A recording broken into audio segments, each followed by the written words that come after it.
அநேகரை சாப்பிடுகிற உதாரணமா நாம் பார்க்கிறோம். ఇప్పుడు ఇశ్రాయేలు ప్రజల యొక్క ప్రార్థనని మనం చూచే వారముగా ఉంటున్నాం. இப்போது இஸ்ரவேல் மக்களுடைய ஜெபத்தை நாம் பார்க்கிறோம். 23వ వచనము 2:23 యాత్రాగమము 2వ అధ్యాయం. అనేక దినములలో జరిగిన మీదట ఐగుప్తు రాజు చనిపోయిను. ఇశ్రాయేలు తాము చేయుచున్న వెట్టి పనులను బట్టి నిట్టూర్పులు విడుచుచు మొరపెట్టుచుండగా అని మనం చూస్తున్నాం.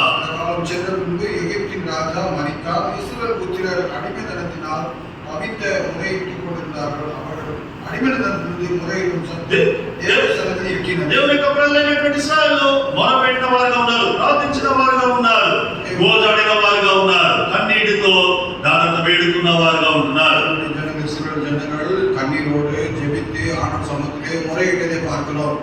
ఇశ్రాయేలు ప్రజల వలె మనం కూడా ఇక్కడ ప్రార్థించడానికి చేరిన వారముగా ఉంటున్నాం. இஸ்ரவேல் மக்களைப் போல நாமும் கூட ஜெபிப்பதற்காக சேர்ந்தவர்களாக இருக்கிறோம். ఇశ్రాయేలుతో సమపాటి వారసులుగా, సమాన వారసులుగా దేవుడు ప్రార్థించేటువంటి ఆధిక్యతను దేవుడు మనకు కలగజేసిన వాడుగా ఉన్నాడు. இஸ்ரவேல் ஜனங்களாக அந்த சந்ததியிலே ஜெபிக்கும்படியாக தேவன் நமக்கு ஒரு ஸ்லாக்கியத்தை கொடுத்திருக்கிறார். ఇశ్రాయేలు యొక్క ప్రార్థనని మనం చూచే వారముగా ఉంటున్నాం.